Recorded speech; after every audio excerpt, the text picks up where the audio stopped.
Advance रफ्ता रफ्ता पर।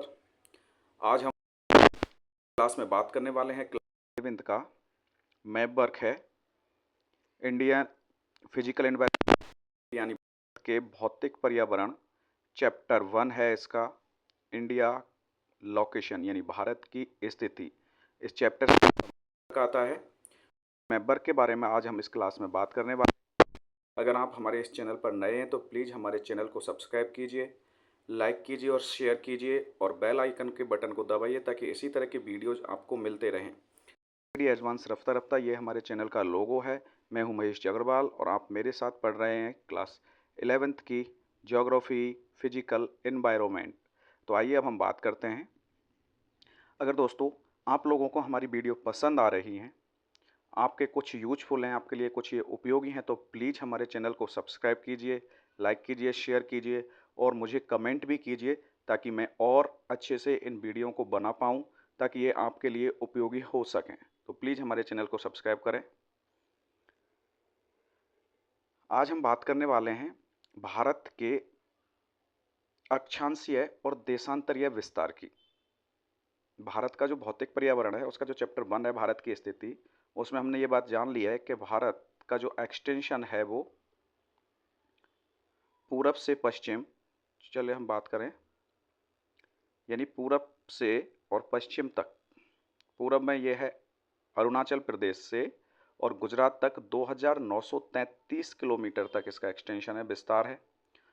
उत्तर में ये लद्दाख से स्टार्ट होता है और जाता है कन्याकुमारी तक। तो ये जो विस्तार है भारत का, ये है हमारा 3214 किलोमीटर का। ये तो हमने बात की, लेकिन मैप में हमसे पूछा जाता है देशांतरीय विस्तार और लॉन्गिट्यूडनल एक्सटेंशन पूछा। तो आइए हम सब बात करते हैं भारत का अक्षांशीय विस्तार यानी लैटिट्यूडनल एक्सटेंशन भारत का कितना है। विस्तार, अब यहाँ पर हम भारत के अक्षांशीय विस्तार की बात करने वाले हैं। तो वो लाइनें जो क्षैतिज हैं क्या कहलाती हैं? अक्षांश कहलाती हैं। क्या कहलाती हैं? अक्षांश। तो भारत कितने अक्षांश से कितने अक्षांश तक, तो हम बात करें भारत के अक्षांशीय विस्तार की। तो भारत का जो अक्षांशीय विस्तार है वो कन्याकुमारी की यहाँ से स्टार्ट होता है, ये है 8 डिग्री और 4 मिनट उत्तरी अक्षांश। कहाँ से? उत्तरी अक्षांश एक्सटेंशन स्टार्ट होता है 4 मिनट से इसका एक्सटेंशन, और ये जाता है लद्दाख तक। कितने एक्सटेंशन है यहाँ पर? यहाँ 37 मिनट। ये हमारा भारत का अक्षांशीय विस्तार है। यानी भारत का, एक बार फिर से हम देखें, भारत का जो विस्तार है अक्षांशीय विस्तार है, तो भारत का जो विस्तार अक्षांशीय है वो यहाँ से स्टार्ट होता है 8 डिग्री से उत्तरी अक्षांश से जाता है और यह जाता है 37 डिग्री 6 मिनट उत्तरी अक्षांश तक, यानी कन्याकुमारी लद्दाख तक। ये जो इसका विस्तार है, ये कुल विस्तार है, ये लगभग 30 अक्षांश का है और 9 में 8 डिग्री 4 मिनट उत्तरी अक्षांश से ये इसका विस्तार स्टार्ट होता है और उत्तर में जाता है 37 डिग्री 6 मिनट उत्तरी अक्षांश तक इसका विस्तार है। और ये क्वेश्चन हमसे मैप में पूछा जाता है, तो आपको ये बिल्कुल याद रखना है कि भारत का जो है 8 डिग्री 6 मिनट उत्तरी अक्षांश से 37 डिग्री 6 मिनट उत्तरी अक्षांश तक है। क्लियर? अब हम बात करते हैं भारत के देशांतरीय विस्तार की। भारत के देशांतरीय विस्तार की। देशांतर वो रेखाएं होती हैं जो खड़ी होती हैं, जो कहाँ? उत्तर से दक्षिण तक जाती हैं। जो उत्तर से दक्षिण तक जो खड़ी लाइन है वो क्या कहलाती है? हमारी देशांतर रेखाएं कहलाती हैं। देशांतरीय विस्तार है वो होता है हमारा 68 डिग्री 60 मिनट पूर्वी देशांतर। 68 डिग्री 60 मिनट वेस्ट से स्टार्ट होता है 93 डिग्री 25 मिनट ईस्ट तक जाता है। तो इसका जो कुल विस्तार है वो 68 डिग्री 60 मिनट पूर्वी देशांतर से है 57 पूर्वी देशांतर तक इसका विस्तार है। और ये भारत का देशांतर है भाई, देशांतरीय, यानी ये भारत का लॉन्गिट्यूडनल एक्सटेंशन है जो 68 डिग्री पूर्वी देशांतर ईस्ट लॉन्गिट्यूड से 97 डिग्री 25 मिनट ईस्ट लॉन्गिट्यूड तक जाता है। तो ये था भारत का हमारा देशांतरीय विस्तार।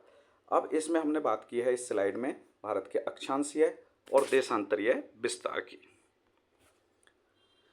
अब हम बात करने वाले हैं कि मध्य से एक अक्षांश रेखा गुजरती है, वो कौन सी रेखा है, कितने डिग्री अक्षांश से वो गुजरती है, यानी कितने डिग्री लैटिट्यूड से वो गुजरती है, और वो रेखा का क्या नाम है। तो भारत के मध्य से गुजरने वाली ये जो रेखा है, ये इसकी प्रमुख रेखा है जो डॉटेड लाइन में दिखा रखी है। इस रेखा का नाम है कर्क रेखा, यानी ऑफ कैंसर। और ये कहाँ से गुजरी है? 23.5 डिग्री उत्तरी अक्षांश, यानी 23.5 डिग्री नॉर्थ लैटिट्यूड से ये पास होती है। और ये भारत की से गुजरने वाली प्रमुख अक्षांशीय रेखा है। भारत से गुजरने वाली प्रमुख रेखा कौन सी? जो लाइन है जो पासेस थ्रू द इंडिया, यानी कौन सा वो लैटिट्यूड है जो भारत से होकर जो वो है हमारी ट्रॉपिक ऑफ कैंसर, यानी कर्क रेखा है जो भारत में 23.5 डिग्री उत्तरी अक्षांश से गुजरती है। ये जो हमारी कर्क रेखा है ये 23.5 डिग्री उत्तरी अक्षांश से ऐसे गुजरती है भारत के बिल्कुल बीचों बीच से, यानी भारत को लगभग 2 भागों में बांट देती है बराबर। ये जो कर्क रेखा है ये भारत के 8 राज्यों से होकर गुजरती है। कितने राज्यों से होकर गुजरती है? 8 राज्यों से। गुजरात, राजस्थान, मध्य प्रदेश, छत्तीसगढ़, पश्चिम बंगाल, त्रिपुरा और मिजोरम, इन 8 राज्यों से होकर हमारी ये कर्क रेखा है जो 23.5 डिग्री उत्तरी अक्षांश से होकर गुजरती है। ये भारत को लगभग 2 भागों में बांटती है और भारत के ये 8 राज्यों से होकर गुजरती है। ठीक है,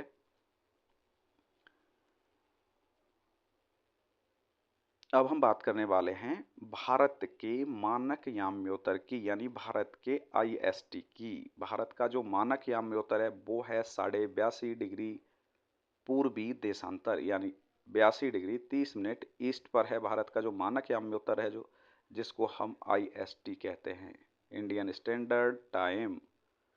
क्या कहते हैं? Indian standard time. ये जो डॉटेड लाइन है जो इस तरह से ये गुजर रही है यहाँ, ये जो लाइन है ये भारत का मानक याम्योत्तर या भारत की मानक समय रेखा है जो 82.5 डिग्री पूर्वी देशांतर से गुजरती है।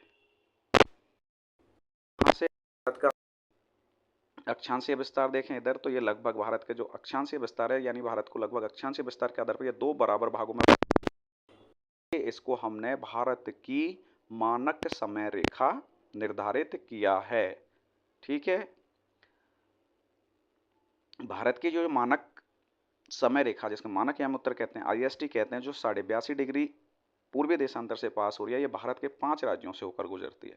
भारत की जो मानक रेखा है ये भारत के 5 राज्यों से होकर गुजरती है। और ये 5 राज्य कौन कौन से हैं?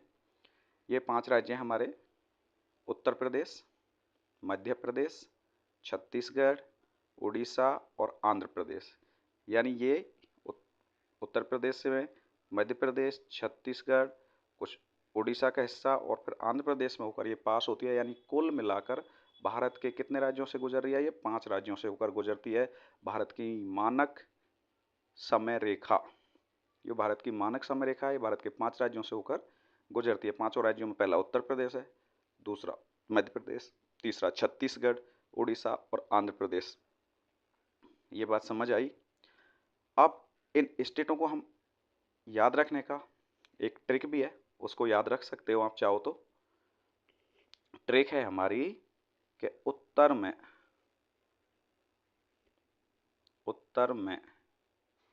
मधुमक्खी का छत्ता, मधुमक्खी का छत्ता, उत्तर में मधुमक्खी का छत्ता उड़ाया अंधे ने, उड़ाया अंधे ने। उत्तर में मधुमक्खी का छत्ता उड़ाया अंधे ने। उत्तर से उत्तर प्रदेश बन जाएगा, मधुमक्खी से मध्य प्रदेश बनेगा, छत्ता से छत्तीसगढ़ बनेगा, उड़ाया से उड़ीसा और अंधे से आप आंध्र प्रदेश बना सकते हैं। तो एक शॉर्ट ट्रिक है जिसके आधार पर भारत की जो मानक समय रेखा है वो कौन कौन से राज्यों से होकर गुजरती है उसको हम याद रख सकते हैं। ठीक है, अगला है हमारा कि भारत का ये जो भारत मानक समय की जो गणना है, अर्थात ये जो हमारी कौन सी रेखा, भारत मानक समय रेखा, ये कहाँ से होकर गुजरती है? उत्तर प्रदेश का एक डिस्ट्रिक्ट है मिर्ज़ापुर, उसके पास से गुजरती है ये रेखा जो 82.5 डिग्री ईस्ट से गुजरती है और इसको IST के संदर्भ में देशांतर से माना जाता है। ये 1905 ईस्वी में इलाहाबाद के पूरब से गुजरने वाली इस मध्य रेखा को ब्रिटिश लोगों ने भारत के लिए मानक समय क्षेत्र घोषित किया गया था। अर्थात 1905 में ही हमने इलाहाबाद के पूरब में मिर्ज़ापुर है, वहाँ से ये गुजरने वाली रेखा को 1905 में जो ब्रिटिश लोग थे जिनका शासन था, पहले जो अंग्रेज लोग थे उनका शासन था, उन्होंने इस लाइन को भारत का मानक समय क्षेत्र घोषित किया गया था। और 1947 में जब भारत आज़ाद हुआ था तब से हम इसको डोमिनियन के लिए इसको IST के रूप में भी घोषित कर दिया गया है। तो भारत का जो मानक समय यामोत्तर है वो 82.5 डिग्री पूर्वी देशांतर से गुजरता है। ये जो लाइन आ रही है बिल्कुल ये भारत का IST है जो आपको मैप में फिल करनी है। अब हम बात करेंगे भारत का दक्षिणतम बिंदु, यानी भारत का वो कौन सा पॉइंट है जो दक्षिण में पाया जाता है, यानी सबसे दक्षिण में, साउथ में, यानी southern most point of India. यहाँ पर एस रह गया है, एस लिखेंगे। Southern most point of India है भारत का, वो है कन्याकुमारी। कौन सा है? कन्याकुमारी। और कन्याकुमारी कहाँ पर है? बिल्कुल यहाँ पर तमिलनाडु का बिल्कुल सी कोस्ट है लास्ट में, और ये है भारत का सबसे दक्षिणतम बिंदु है। ये भी आपसे मैप में पूछा जाता है। देखो वैसे तो हमारा जो दक्षिणतम बिंदु था ये यहाँ था, इंदिरा पॉइंट था अंडमान निकोबार में, लेकिन 2004 की सुनामी में डूब गया। तो भारत का दक्षिणतम पॉइंट अब हमारा कन्याकुमारी है जो तमिलनाडु के राज्य में है और बिल्कुल सी कोस्ट पर है। तो ये था हमारा चैप्टर 1 भारत के भौतिक पर्यावरण का मैप पर। अगर आपको ये वीडियो पसंद आई तो प्लीज़ हमारे चैनल को सब्सक्राइब कीजिए, लाइक कीजिए और कमेंट कीजिए ताकि मैं और अपनी वीडियोज़ को इम्प्रूवमेंट कर सकूं। अगर ये आपके लिए उपयोगी हैं तो मैं इसी तरह की वीडियो और बनाता रहूँगा। तो आप मुझे कमेंट करके बताइए और हमारे चैनल को सब्सक्राइब कीजिए, लाइक कीजिए और शेयर कीजिए। धन्यवाद। Thank you very much.